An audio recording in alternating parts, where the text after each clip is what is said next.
ان ابغض الحلال عند اللہ الطلاق، طلاق کا قانون شریعت ہی نے مقرر کیا. میاں بیوی میں انبن ہو جائے تو شریعت طلاق کی صورتیں بیان کرتی ہیں.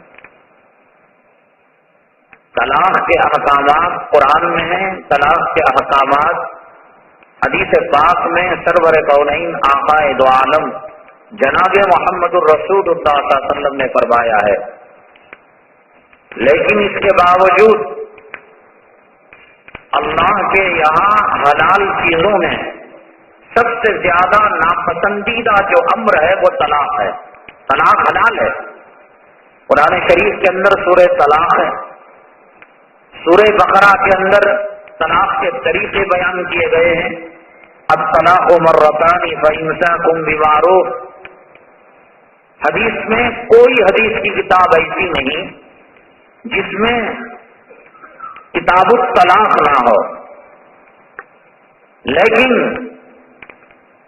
فرمایا جناب محمد الرسول اللہ صلی اللہ علیہ وسلم نے اللہ کو سب سے زیادہ حلال میں ناپسندیدہ جو امر ہے وہ طلاق.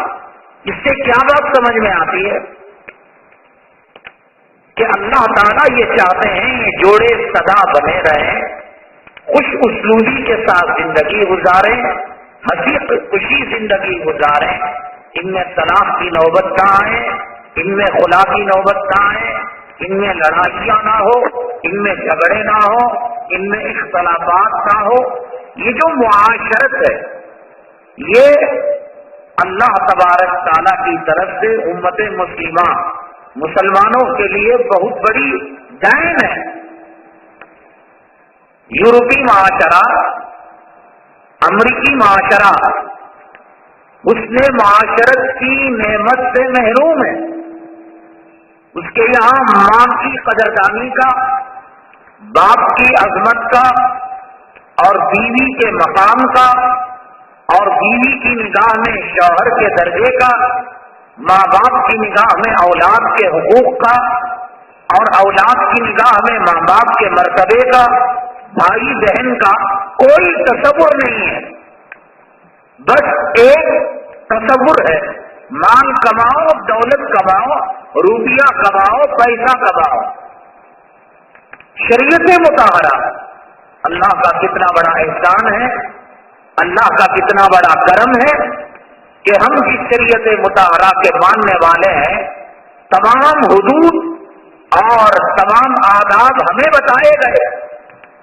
دنیا کے کسی مذہب کے اندر باپ کے بارے میں یہ بات نہیں کہی گئی ہوگی.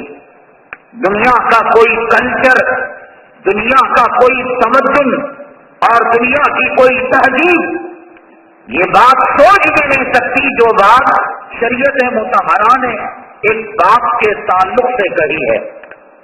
حدیث پاک میں سرور کونین آقا دو عالم جناب محمد الرسول اللہ صلی اللہ علیہ وسلم نے ارشاد فرمایا، جو اولاد اپنے باپ کے چہرے کو ایک مرتبہ محبت کی نگاہ سے دیکھے گی اللہ تبارک تعالیٰ اسے ایک حج مبرور کا ثواب دیں گے.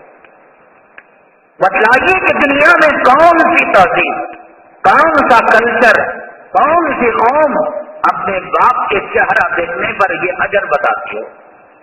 یہ کیوں؟ اس لیے کہ باپ اور اولاد کے درمیان رشتہ ادب کا رہے، احترام کا رہے، اور خاندان حسن معاشرت کے ساتھ چلتا رہے، لڑائیاں نہ ہو. جو بیٹا اپنے باپ کے چہرے کو دیکھ کر حج مبرور کا ثواب حاصل کرے گا، کبھی اسے بے ادبی سے پکارے گا، کبھی اسے گھر سے نکالے گا، کبھی اس کے سامنے گستاخی کرے گا. ارے جس کا چہرہ کعبے کے چہرے کی طرح ہو، اور حج کرنے کے لیے کتنے پاپڑ بیلنے پڑتے ہیں، پورے میں نام نہیں آیا، صحت خراب ہے اور پیسہ قرض ہو گیا، پیسہ گم ہو گیا، ہزاروں لاکھوں پریشانیاں گئے، کوئی ضمانت نہیں کہ حج قبول بھی ہو اور حج قبول نہ بھی ہو، کوئی ضمانت نہیں. لیکن فرمایا گھر بیٹھے اپنے باپ کے چہرے پر ایک مرتبہ صحابی نے عرض کیا، اے اللہ کے حبیب پاک صلی اللہ علیہ وسلم، اگر کوئی اولاد دن میں 70 مرتبہ اپنے باپ کے چہرے کو محبت سے دیکھے تو کیا اسے 70 حجوں کا ثواب ملے گا؟ آپ نے فرمایا ہاں، کیوں نہیں۔ حج سال میں ایک مرتبہ آتا ہے، لیکن باپ کا چہرہ دن میں 70 مرتبہ نصیب ہوتا ہے، 100 مرتبہ نصیب ہوتا ہے۔ یہ حسن معاشرت کی تعلیم دنیا کی کسی اور قوم کے یہاں اس کا تصور نہیں ہے۔ اسی لیے معاشرت کی جو بنیاد ہے وہ میاں بیوی ہے، شوہر اور اس کی بیوی ہے۔ اس لیے میاں بیوی کے بارے میں کلام پاک میں، حدیث پاک میں اور جناب محمد رسول اللہ صلی اللہ علیہ وسلم کی سیرت طیبہ میں بہت زیادہ نمونے ملتے ہیں۔ یہ صحیح رہے، بہت سارے لوگ باپ کی عظمت بھی کرتے ہیں، بہت سارے لوگ ماں پر جان نچھاور کرتے ہیں، بہت سارے لوگ بھائیوں کا، بہنوں کا حق ادا کرتے ہیں، لیکن جو نازک رشتہ ہے، اگر کوئی بھائی دن میں 100 مرتبہ اپنی بہن کو کہے تو میری بہن نہیں، تو میری بہن نہیں، 1,00,000 مرتبہ کہے، وہ بہن ہونے سے نہیں نکلے گی، وہ بہن بنی رہے گی۔ اگر کوئی بہنا اپنے بھیا کو کہے بھیا تو نے میرے دل کو دکھایا ہے، میری پراپرٹی کو مار کر کھایا ہے اور مجھے ٹھیس پہنچائی ہے، میرے شوہر کے دل کو دکھایا ہے، تو آج سے میرا بھائی نہیں، دن میں، رات میں، دوپہر میں، صبح میں، شام میں وظیفہ پڑھے، دنیا کا کوئی مفتی بہنا کے اس قول پر بھائی کو بہن کی زندگی سے نہیں نکال سکتا۔ نہ بھائی بہن کو کاٹ سکتا ہے، نہ بہن بھائی کو جدا کر سکتی ہے۔ ایک رشتہ جو میاں بیوی کا رشتہ ہے، یہ کچے دھاگے کا بندھن ہے۔ جیسے ایک شوہر محفل نکاح کے اندر جب اسے پوچھا گیا فلاں صاحب کی فلاں بیٹی کتنے مہر کے عوض کیا تم نے اس کو قبول کیا؟ تو اس نے کہا الحمدللہ میں نے قبول کیا۔ تو ایک حرام لڑکی اس کے لیے حلال ہو گئی، ایک خاندان، ایک قبیلہ، ایک سماج، ایک سوسائٹی سے اس کا بندھن ہو گیا۔ ایک بول پر، جس طریقے سے ایک بول پر ایک حرام لڑکی اگر نکاح سے ایک دن پہلے شوہر اس ہونے والی بیوی کو بھگا کر لے جاتا، قوم کے لوگ جوتا مارتے۔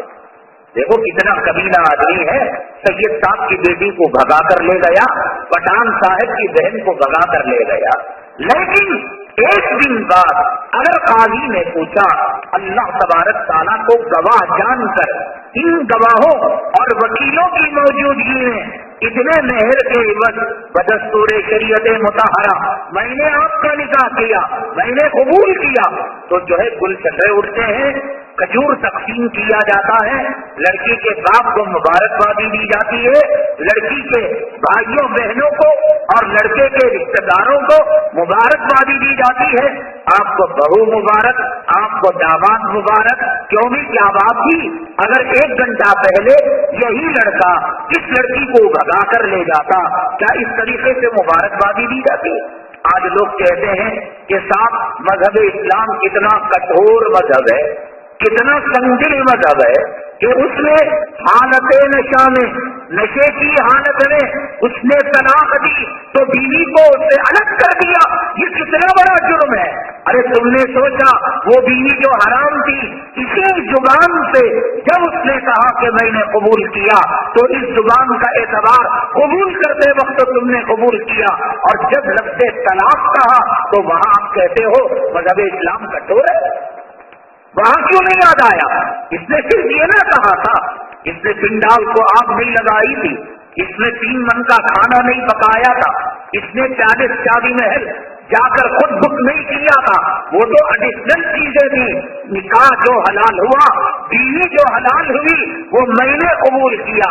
وہاں پر آپ نے زبان کا اعتبار کیا، تب مذہب کا کٹور پن نظر نہیں آیا، سختی نظر نہیں آئی، اور لفظ طلاق کہا. تو اب کہہ رہے ہو کہ مذہب دیکھو اسلام کتنا سنجیل ہے کہ ایک لفظ طلاق کے بول سے اس نے بیوی کو حرام کر دیا.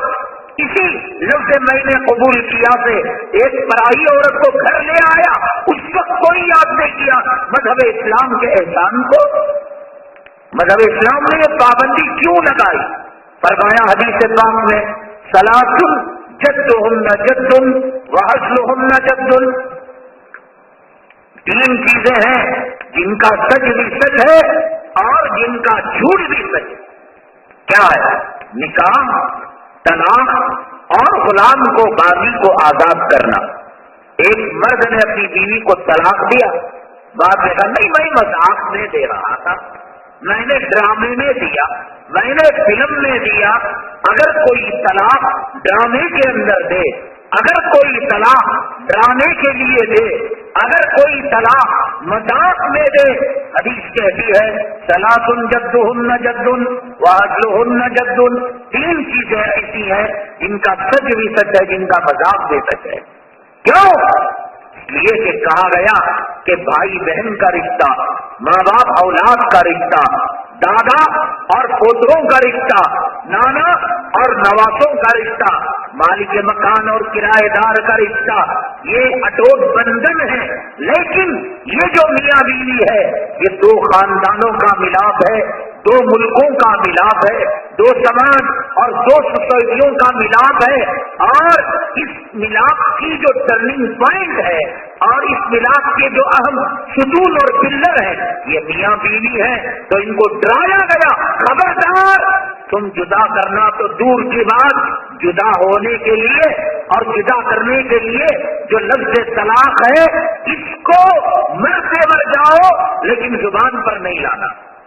احسان کیا شریعت نے اس کی سختی بتا کر، ورنہ گھر گھر طلاق ہوتا، خلا ہوتا، گھر گھر رشتے حرام ہوتے. شریعت نے ڈرایا، متنبع کیا. ایک آدمی ایک اجدے سے ڈراتا ہے، ایک آدمی ایک کھڈے سے ڈراتا ہے، خبردار اس راستے سے نہیں جانا، اس کھڈے میں گر جاؤ گے، یہ اجدا تمہیں ڈس لے گا. تو اس نے احسان کیا ہے یا اس نے ہمارے اوپر ظلم کیا؟ شریعت نے احسان کیا، لفظ طلاق سے تمہاری بیوی الگ ہو جائے گی.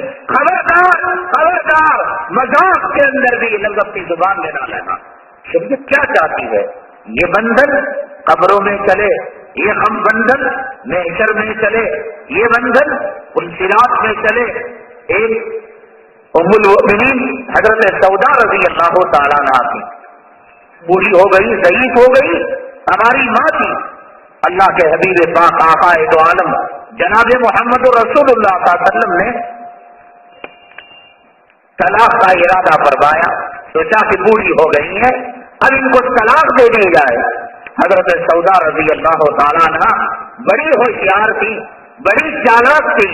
آپ نے فرمایا اے اللہ کے حبیب پاک صلی اللہ علیہ وسلم، حقوق زوجیت ادا کرنے کے میں لائق نہیں، آپ کے حرم سرائے کی میں باغی بننے کے لائق نہیں. آپ کا حرم سرا تو جنت الفردوس ہے، جنت المالا ہے. میں کمزور اور ضعیف عورت، بیوہ عورت، کیا میں آپ کی خدمت کر سکوں؟ اے اللہ کے حبیب پاک صلی اللہ علیہ وسلم، ہمیں یہ کر سکتی ہوں کہ جو میری باری کا دن ہے اور باری کی رات ہے، اے اللہ کے حبیب پاک صلی اللہ علیہ وسلم اس دن اور اس رات کو اپنی شوکن حضرت عائشہ صدیقہ رضی اللہ تعالیٰ عنہ کے لیے وہ میں دے دیتی ہوں جو آپ کی پسندیدہ بیوی ہے. اللہ کے لیے آپ مجھے طلاق نہ دیں. فرمایا کیوں؟ اس لیے کہ ہم نے آپ سے سنا جو اس دنیا میں جس کی زوجیت میں رہے گا، جو بیوی جس شوہر کے ساتھ زندگی گزارے گی، اگر یہ جنت میں جائیں گے اللہ تعالیٰ اس بیوی کو اسی شوہر کی بیوی بنا کر رکھیں گے. اے آقا، میری تمنا اور میرا ارادہ یہ ہے کہ میں جنت میں بھی اسی طرح آپ کی بیوی بن کر رہوں. اس لیے آپ مجھے طلاق نہ دیجیے. رہی حقوق زوجیت کی بات اور آپ کی خدمت کی بات، اس بڑھیا سے وہ خدمت نہیں ہو سکتی. یہ بڑھیا اپنی باری حضرت عائشہ صدیقہ رضی اللہ عنہ. تو مسلمانوں کے جو رشتے ہیں، مسلمانوں کے جو ازدواجی تعلقات ہیں، کافر تو کہتا ہے 7 جنم کا بندھن، لیکن مسلمان ایک مرتبہ جب بندھن میں بن جاتا ہے وہ جنت تک ہی رشتہ جاتا ہے، جنت تک ہی رشتہ جاتا ہے. اس لیے مرد کو کہا گیا خبردار، اگر کوئی تجھے پیٹتا ہے پیٹ جا، مارتا ہے مار کھا لے، لیکن یہ رشتہ نازک رشتہ ہے، اس رشتے کو جنت تک جانا ہے. کلام پاک میں 27ویں پارے میں سورہ طور کے اندر اللہ تبارک تعالیٰ نے ارشاد فرمایا کہ وزوج، ہم جو ہے ان رشتہ داروں کو ہم ان کو ملائیں گے ان کی اولاد کے ساتھ، ان کی بیویوں کے ساتھ قیامت کے دن. تو مطلب یہ ہوا کہ جو رشتے 2 طریقے ان کے الگ، ایمان کا کفر کا، حضرت عافیہ رضی اللہ تعالیٰ کا اور فرعون، یہ نہیں ملیں گے. حضرت اکرمہ جو بعد میں مسلمان ہو گئے، خدا نہ کرے اگر حالت کفر میں ان کا انتقال ہوتا تو پھر حضرت اکرمہ اور ہوتے، ان کی بیوی اور ہوتی. ایسے ابو جہل کے بیٹے نے جناب محمد رسول اللہ صلی اللہ علیہ وسلم کی صاحبزادی سے نکاح کیا اور طلاق دی اور ہجرت کرنے لگی تو تیر چلایا، وہ تیر آپ کی صاحبزادی کی پیٹھ کے اندر پیٹ میں لگا اور لہولہان ہو گئی. تو ظاہر سی بات ہے یہ میاں بیوی نہ قبر میں رہیں گے نہ حشر میں رہیں گے. وہ میاں بیوی جو تقوی کی زندگی گزارتے ہیں، پرہیزگاری کی زندگی گزارتے ہیں، اللہ تبارک تعالیٰ ان کو جنت تک اس رشتے کو لے کر جاتا ہے. یہ حسن معاشرت کی تعلیم دنیا کے کسی قانون میں اور دنیا کے کسی سماج میں اور کسی کلچر میں اور کسی تہذیب میں اور کسی تمدن کے اندر نہیں ہے. طلاق کے بارے میں مسلمانوں کو آگاہ کیا گیا، متنبع کیا گیا، اس لیے کیا گیا کہ وہ طلاق سے پرہیز کریں. ڈرانے والے نے ہمیں شام سے ڈرایا اور سمندر کے پانی سے ڈرایا اور تالاب کی گہرائی سے ڈرایا، تو وہ ڈرانا نہیں ہوا، اس نے احسان کیا ہمارے اوپر، شریعت نے احسان کیا. خبردار، یہ نازک بندھن ہے، ایک گول سے حلال ہو گیا اور ایک ہی گول سے یہ حرام ہو سکتا ہے. اس لیے سنبھال کر اپنی زندگی گزارنا، مذاق کے اندر بھی یہ لفظ نہ نکالنا.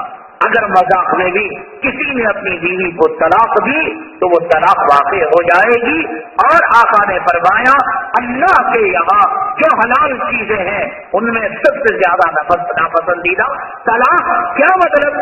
اللہ طلاق کو نہیں چاہتے، اللہ میاں بیوی کی مسکراہٹ کو چاہتے ہیں، میاں بیوی کے بندھن کو چاہتے ہیں، میاں بیوی کی رشتے کی مضبوطی کو چاہتے ہیں اللہ تعالیٰ.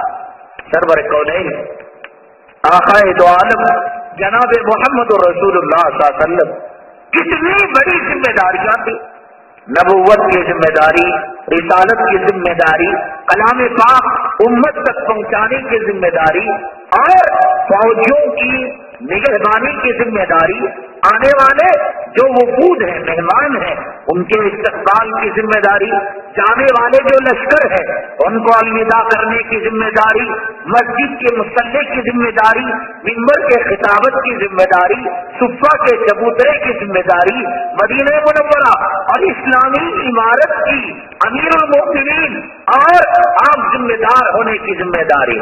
لیکن اس کے باوجود اما عائشہ صدیقہ رضی اللہ تعالیٰ عنہ فرماتی ہے جناب محمد رسول اللہ صلی اللہ علیہ وسلم جب کبھی میرے در پر آئے، جب کبھی میری کسی سوتن کے مکان میں آئے، حجرے میں آئے، ہم نے کبھی آپ کے چہرے پر بن نہیں دیکھا، مسکراہٹ دیکھی. کبھی غم لے کر، کبھی فکر لے کر، کبھی پریشانی لے کر، باہر کی پریشانی، باہر کی فکر باہر چھوڑ کر آیا کرتے تھے. یہ حسن معاشرت کی تعلیم جناب محمد رسول اللہ صلی اللہ علیہ وسلم نے دی ہے. جس طریقے سے میں نے آپ کو بتایا نماز کے بارے میں لوگ پوچھتے ہیں، نماز میں کتنے فرض، معاشرت کی بھی ذمہ داریاں ہیں. معاشرت کے اندر بھی فرائض ہیں اور معاملات کے اندر بھی فرائض ہے. یہ نہیں کہ نماز میں پوچھ لیا, روزے میں پوچھ لیا, حضرت الٹی ہو گئی تو کیا, حضرت جو ہے وضو ٹوٹ گیا, غسل ٹوٹ گیا تو کیا, حضرت بھولے سے کھا لیا. جو فکریں ایک مسلمان عبادت کے بارے میں رکھتا ہے, یہی فکریں معاشرت کے بارے میں رکھے. میرے قوم سے, عمل سے اللہ ناراض ہو جائے گا. بیوی کے ساتھ میرا تعلق کیسے ہونا چاہیے اور بیویوں کا اپنے شوہروں کے ساتھ تعلق کیسے ہونا چاہیے, وہ کون سے تعلقات ہیں اللہ راضی ہوتا ہے, وہ کون سے تعلقات ہیں اللہ ناراض ہوتا ہے. جیسے آپ پوچھتے ہیں وہ کیا امور ہے جن سے نماز ٹوٹتی ہے, وہ کیا امور ہے جن سے اللہ نماز قبول کرتا ہے. یہی بات آپ معاملات کے بارے میں, یہی بات معاشرت کے بارے میں, دکان کے بارے میں کبھی 9 بجے کھولا, کبھی 12 بجے کھولا. جیسے نماز زندگی میں من جملہ فرائض کے ایک فرض ہے, کسب حلال, حلال روزی کو طلب کرنا اور اسے اصول کے ساتھ چلانا, اللہ رسول صلی اللہ علیہ وسلم کے بتائے ہوئے طریقے پر چلانا, یہ بھی فرائض میں سے ہے. اسی لیے اللہ نے سورہ جمعہ کے اندر ارشاد فرمایا وَإِذَا قُضِيَتِ الصَّلَاةُ فَانتَشِرُوا فِي الْأَرْضِ وَابْتَغُوا مِن فَضْلِ اللَّهِ. تم نماز ہونے کے بعد بکھر جاؤ زمین میں اور میرے فضل کو تلاش کرو. اللہ نے روزی پانے کو اور روزی کی جستجو کرنے کو اللہ نے اپنا فضل قرار دیا. لوگوں کو مسواک کی لمبائی, جبے کی لمبائی, امامے کی مقدار, تسبیح کے دانوں کی تعداد, اس کے بارے میں ذکر ہے. لیکن ہم اپنا دکان کب کھولیں, اپنا دکان کب بند کریں, گاہک سے وہ کون سا معاملہ جس سے اللہ راضی ہوتا ہے, کب مکروہ ہوتا ہے بیپار, مکروہ تحریمی ہوتا ہے, حلال ہوتا ہے, حرام ہوتا ہے. من جملہ نماز کے, روزے کے, وضو کے, غسل کے جیسے آداب کو جاننا ضروری ہے. ایک تاجر کے لیے کیا حلال کیا حرام وہ جاننا ضروری. ایک میاں کے لیے کون سی چیز جائے اور کون سی چیز نہ جائے وہ جاننا فرض. ایک بیوی کے لیے اپنے شوہر کی خدمت کون سی کی جائے جس سے اللہ راضی ہو, اور وہ کون سی خدمت ہے کہ جس سے رب کائنات ناراض ہوتا ہے.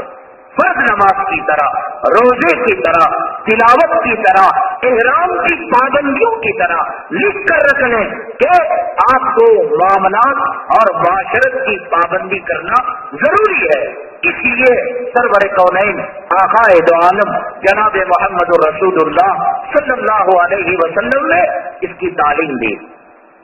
بیوی ننگی رہنا چاہتی ہوگی, گاڑی چلانا چاہتی ہوگی, اچھے کپڑے پہننا چاہتی ہوگی, رنڈیانہ زندگی گزارنا چاہتی ہوگی, اور میاں اس کا غلام بن کر اور اس کا پٹھو بن کر اس کو من چاہے کپڑے دلا رہا ہے اور اسے بازاروں میں سیر کرا رہا ہے اور اسے بے پردہ گھما رہا ہے, یہ سمجھ کر کہ میں اسے خوش کر رہا ہوں. میں نے کہا یہ اس کے حق میں ناانصافی ہے.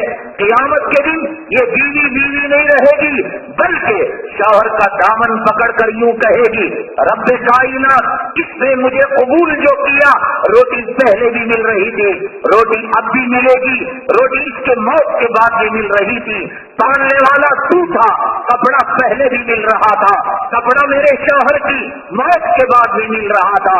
اس نے جو کہا کہ میں نے قبول کیا وہ ذمہ داری تھی کہ مجھے جنت کا راستہ بتاتا, مجھے خدیجۃ الکبریٰ کا راستہ بتاتا, مجھے زینب اور رقیہ اور ام کلثوم کا راستہ بتاتا.